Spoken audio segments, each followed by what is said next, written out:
Sabi na kay Mbida. Na alin. So, nako. Sabi na yata yun.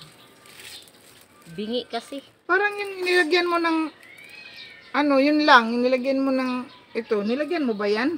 Parang wala laging amoy. Meron na. Lasa na nga eh. Silent lang siya. Silent amoy. Silent lang po siya.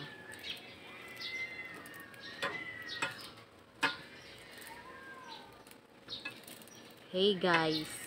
What's up? What's up, what's up? Luluto po kami ngayon ng Putahe ang dalawang aming putahe.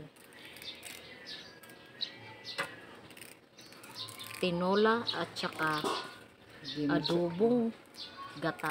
adobo sa gata. Adobo ba sa gata? Ngayon lang, mainit na. Daw wala yung mga kuano, nagbitlog-bitlog ng mga Na kay ganyan pagtisay. ibang mga fawes ba? Ibang mga fawes. Ganyan pagtisay. Ha?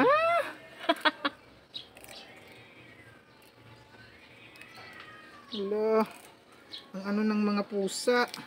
Nasa dirty kitchen po kami. Dirty nga talaga yung kitchen. Yeah.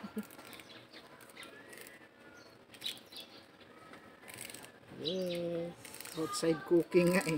Masarap, masarap. Masarap. Ba't ito, hindi himay-himay ng sobrang liit? Pero bakit yung kangkong ang lalaki naman? Ba't ito na sobrang liit naman yung mga dahon?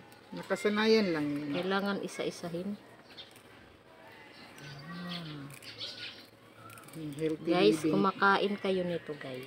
Healthy living tayo. This no? is milong guys. Healthy living. Yan ang mga may sakit ng UTI. Health, lifestyle. Lifestyle, health. Mainit. Mainit siya, promise. Gusto mo yan. Mapalaban tayo nito sa kanin ngayon, Shells. I'm waiting. Nako, Diyos ko Lord. Ang mga gamot. Still waiting. Kaya muna natin kayong kumulo. Meron pa ba? Apoy. Kailangan sunod mag-exercise kami. Ha? For our future. For our future.